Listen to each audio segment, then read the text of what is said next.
The Carolina Panthers head west to the Valley of the Sun to face off against the Cardinals on Sunday. And in recent years, they have absolutely dominated Arizona. How can they continue that domination? I'll tell you right here on Locked On Panthers.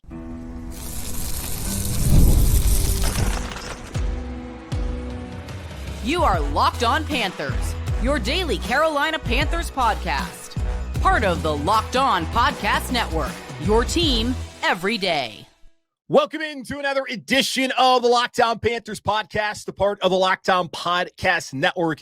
I'm your host, as always, Julian Council, talking Carolina Panthers with you every Monday, Tuesday, Wednesday, Thursday, and yes, of course, Friday, your team every day. That's our motto here on the Locked On Podcast Network. Thanks for watching the show right here on YouTube and listening wherever you listen to your favorite podcast. This episode of Locked On Panthers is brought to you by Mazda. Like our players, we sweat every detail, because when you make every move count, pulling off the unexpected is only the beginning. Stay tuned later for highlights in this week's Moving the Game Forward. Mazda, move and be moved. The Panthers head on west to face off against the Arizona Cardinals on Sunday. An Arizona Cardinals organization who the Panthers, quite frankly, over the last 10 years have dominated, winning 7 out of the last 8 matchups, going all the way back to 2015, the NFC Championship game where Cam Newton, Luke Kuechly, and the Carolina Panthers went on to Super Bowl 50 in Santa Clara. So the hope is that domination can continue for another Sunday. And it may need to, because you look at how things started off, you look at some of the teams on the schedule later on this season, the Panthers are in a window where they need to win some games. So is the season already on the brink after 1 week? We'll talk about that a little bit later on. Also, injury report coming out a little bit later this week because of facing off against a West Coast team.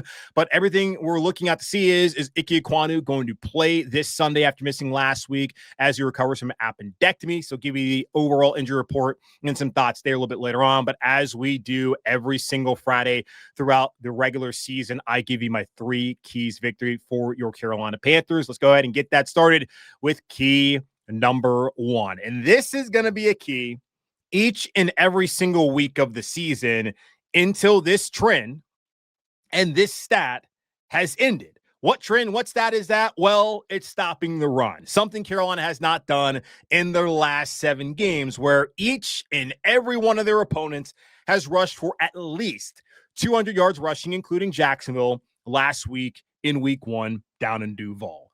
That is unacceptable. That is below the standard of what the Carolina Panthers are supposed to be defensively. And I understand as well that Carolina has been able to win some of these games, going 2-5 in the last 7 matchups where they have allowed 200 yards rushing at least to their opponents over the last, going back to last season and then last weekend, including back the last time they played Arizona in December, where they allowed 206 yards rushing. But they cannot get away with that again this Sunday against Arizona. And they were lucky to even win this game a year ago, because James Conner was outstanding that day, in particular in the first half. For the day, he had 117 yards rushing on 15 carries and had a rushing success rate of 60%, which was the best success rate he had all of last season. I was looking over at our friends over at True Media, crunching the numbers, trying to figure out when was the last time he had a rushing success rate that high, when he attempted at least 15 carries in a game. You had to go back to week 14 of 2022. So it had been over 2 years since James Conner had that kind of rushing performance. And even on that day, 2 years prior, he did not have over 100 yards rushing on the ground. And a big thing about Carolina being able to win that game was James Conner going down with an injury, because he was dominant. It wasn't until the second half when he went down with a knee injury where Arizona then couldn't really run the ball. They still ran the ball for 75 yards in the second half and in overtime, but did not run it effectively without James Conner. And their offense really couldn't move the ball. So him going out was probably the primary reason why Carolina won the game, and really why Arizona did not win the game. And through 1 week, Carolina is right back there in the basement of the NFL when it comes to rushing defense. Looking at EPA, they're 30th in EPA per rush defensively. They're 21st in defensive rushing play success rate. Those are numbers that cannot be that low again this season if the Panthers are going to take a step forward. And there's a lot of people who had hit me up my DMs over on Twitter at Julian Council, just confused by how can you bring in Bobby Brown and Turk Wharton and get Derek Brown back and bring in Sherrod Merrick and still be this bad defensively? Like, that's a great question, and a question that more or less was asked throughout the week, maybe not in that manner, but I certainly asked a couple of times when speaking to Ejiro Evero during the Thursday Zoom press conference we had with him, speaking to Christian Roseboom in the locker room on Wednesday. What was the disconnect there? What happened? And to continuously say the scheme, the process, it was all there. It just came down to guys not getting people on the ground. We saw that on the 71-yard rushing attempt where guys were not able to fill the gap, make a tackle. We saw that other points of times in the game on Sunday, and going back to the other 6 games last year to end the season where they could not stop the run.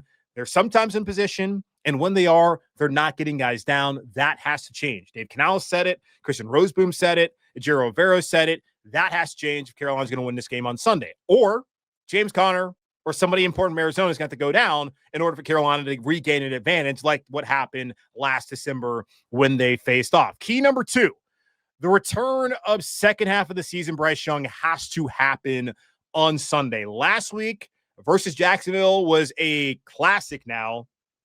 Bryce Young week 1 performance where he had 3 costly turnovers, now 7 turnovers in his career in week 1. 3 games Carolina has all lost and not gotten off to the right start and not really given a lot of people confidence in the starting quarterback's ability to go out there and help them win games moving forward. But the good thing is we got to see what Bryce Young is certainly capable of when he has good days like he did for the most part in the second half of the season. And it's interesting when you look at the numbers. Last week, PFF, Pro Football Focus, put out some pretty favorable grades for Bryce. Had a 71.1 grade, which is 19th among quarterbacks in the NFL. Had a passing grade that was 71.8, which is 14th among quarterbacks in the NFL. When I looked at the game, I saw that, okay, fine. Only 2 turnover-worthy plays. That last interception that was targeted to Rico Dowdle, they blame Rico Dowdle for that. There's a couple of drops in that game.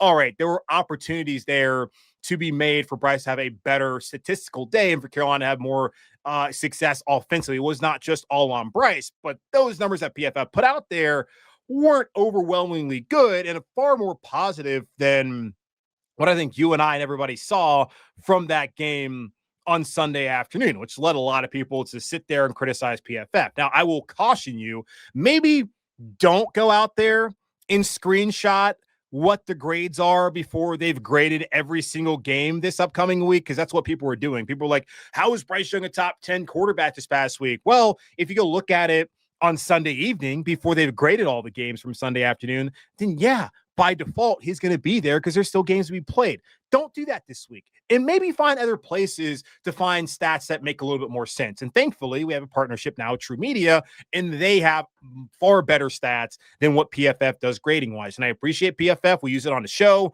but it's not the best way to tell the story. It's just one way to tell the story. I think stats like EPA and passing success rate or success rate overall are far better. And looking at last week in week 1, Bryce Young was 30th among quarterbacks with a 36.6 success rate. So he did not play well. You look at EPA per dropback, he was 28th. EPA per pass attempt, he was 31st.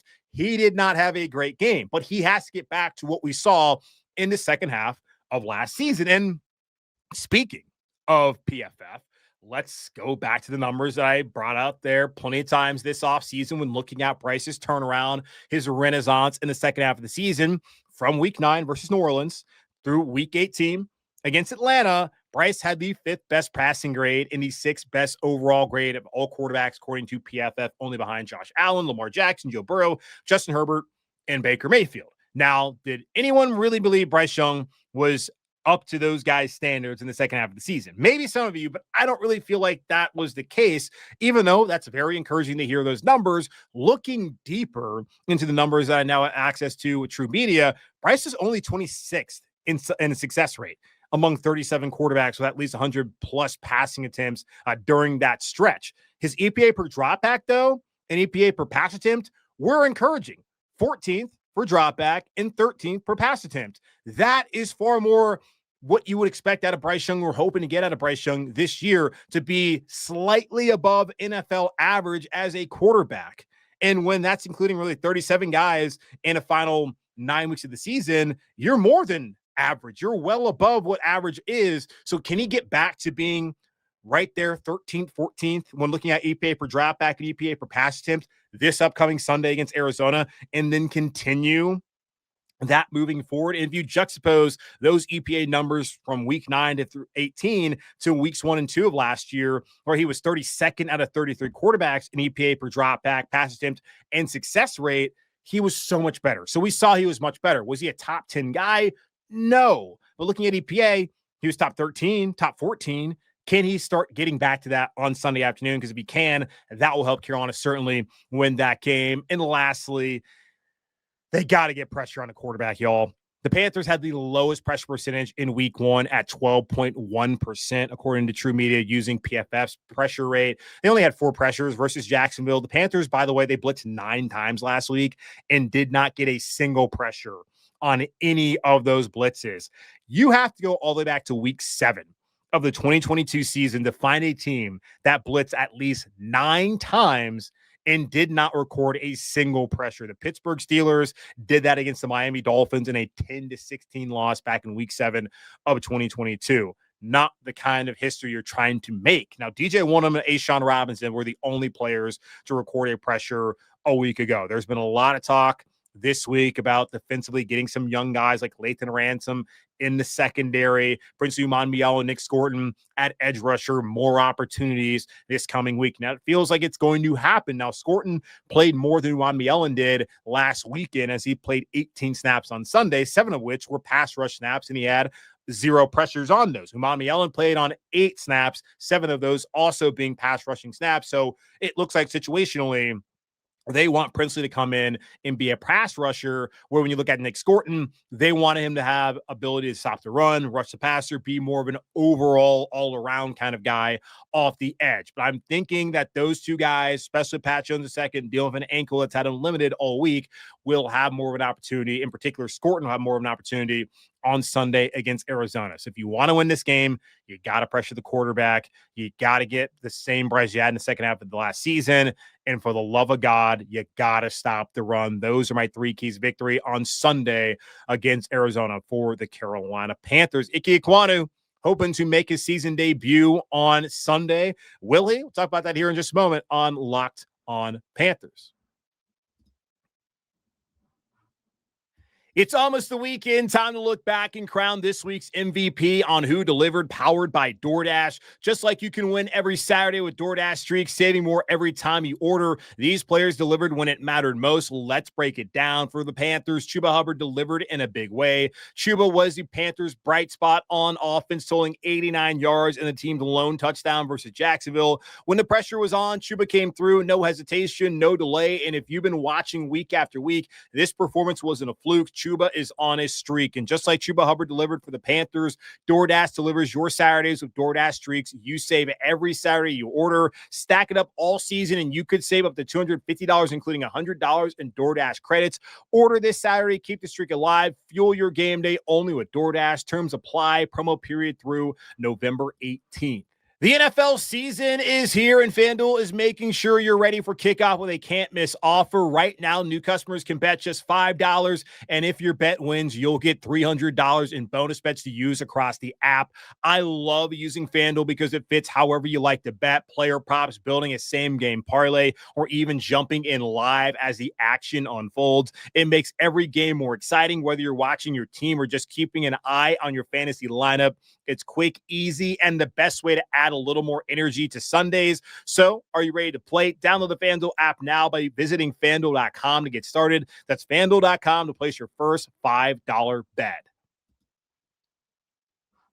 The Panthers are hoping to get their starting left tackle, Ickey Ekwonu, back this Sunday for the first time this season as Carolina heads out to Arizona on Sunday afternoon to face off against the Cardinals. Last week, Ekwonu missing that game as he continues to recover from an appendectomy that happened about 2.5 weeks ago. Going into last week, it was always going to be pretty tough for Ickey to be ready to go, just considering all the things that go into recovering from an appendectomy, and had people reach out to me just as far as how long it took for them to get back to work. And, you know, A lot of people's jobs are not playing football, so a little bit different for Ickey getting ready to play such a physical game, and he was not able to go last week as Josh Nijman filled in for him. Now, Dave Canales, when speaking to the media on Friday afternoon, said he feels pretty good about Ickey being out there. He even told us on Monday he felt confident he would be out there throughout the week, which he was in a limited capacity, and they have to figure out just how he responds on Saturday before they make the trip all the way out to Arizona. And then even after that flight, have to see how he feels and if he's going to be good to go on Sunday. My guess is that Ickey will play on Sunday afternoon, which obviously is a good thing for Carolina. I thought offensive line-wise, they played a solid game last week. There were concerns about the snap with Austin Corbett and Bryce Young. I think that will get cleaned up this week. I don't think you need to call for Cade Mays to be the starting center. And I understand that when Bryce had his turnaround, Cade was out there. I don't know if there's truly a correlation to that, but you have to look at all the other things that a center is asked to do aside from just snapping the ball, the protections, the leadership in the locker room. Austin Corbett, he has just the edge over Cade Mays in that aspect, according to the head coach. So just the respect that people have from the locker room, the leadership he provides, that cannot be discounted when looking at the center position. It's more than just snapping the ball, which obviously is very important, and Austin needs to do a better job of that on Sunday. And it's not just Austin. Bryce needs to be on the same page. Dave Canales needs to be on the same page. The whole pre-snap operation, which was a problem last year. Prior to that, when Frank Reich and Thomas Brown were here, was an issue. That's something that needs to be cleaned up on Sunday against Arizona. So having Ickey out there with Damian Lewis and Robert Hunt, who both are on the injury report, both those guys played last week. They're going to play again this week. Having all 5 starters, that will go a long way to getting Carolina to start building some of that continuity that they have carrying over from last year and improve that unit from a year ago. So Ikem Ekwonu, Dave says, feels good about it. Caution about, let's see how he responds. I'm guessing he's going to make his debut on Sunday afternoon out there in Arizona. Hunter Renfrow, he's been dealing with a rib injury, which occurred not when he got hit over the middle on what people are calling a hospital ball. No, Hunter said that he didn't really run his route the proper way, which then aided to him getting lit up. He said that's not when he got injured. Apparently in the last play of the game, he had some sort of something happen. That's where he hurt his rib. And it's just something he's been dealing with the last couple of seasons when he had played back in, I guess, really going back to his rookie year. Apparently he had a rib injury then. I think he actually might have the rib. I forget what it was, but he had a rib injury that was pretty significant for him. So he's been wearing rib padding ever since then to protect himself, which is obviously wise to do. So he's limited on Wednesday and on Thursday. I was out there for practice on Thursday. Saw him running around, running routes. He looked fine. Dave Canales said he's liked the way he's moved around this week. They were in pads on Thursday. So I'm guessing since he was limited on Thursday, we do not get to watch whenever they're doing actual team period. We see more individual, more than warming up, not really a ton to take away from that. Unlike in the preseason, we see a lot of stuff during training camp. We don't get to see stuff throughout the season. He looked fine. Saw him in the locker room. He looked fine then too. So I'm guessing Hunter Renfrow is going to be out there available on Sunday, and they're going to try to get him more involved and not get him killed. Lastly, Turk Wharton. He will be out this week as he's recovering from a hamstring. Saw him working out to the side of LeBron Ray as the rest of the team was warming up on Thursday during practice. Dave Canales said 2 to 4 weeks. That's what they're expecting for Turk. He's not going on IR. Cam Jackson, the rookie out of Florida, 5th-round pick, he was inactive last week. I would expect that he would be active this week. You can get a jersey, and he'd be right there behind Derek Brown, Bobby Brown III, and Ashawn Robinson, of course. And we'll see what Jaden Crumedy and Cam Jackson can provide as backups there in the interior of the defensive line. So he should make his debut on Sunday afternoon. Patrick Jones, second, dealing with an ankle, something that's had him limited all week. Don't think that's going to be any sort of an issue. So depending on when you watch or listen to this, the injury report will either be out or not be out. Typically, I'm going to be there on Friday. Should have gone today. I did have a couple of questions when I asked Dave Canales. They don't put out the press conference at least live on Friday. It's pretty short, so I need to go there usually on Fridays moving forward. But I did not go today, mainly because the injury report is not going to be out until about 4 or 5 this afternoon because of them playing Arizona. So you'll eventually see that and what the game designations are for them. But I would expect that Ickey's probably questionable and everybody else is going to be good to go without a game designation. If anything, they will likely have guys being questionable, but I expect everybody who's been listed, aside from Turk Wharton, who's going to be out, to all be ready to go on Sunday down in Arizona. And boy, do they need that to be the case, because 1 week in, people are panicking And history shows that if you start off 0-2, playoffs are not likely going to be your destination. And even just looking at the schedule the rest of the year, this is the time for Carolina to start stacking some wins. We'll talk about that here in just a moment on Locked On Panthers.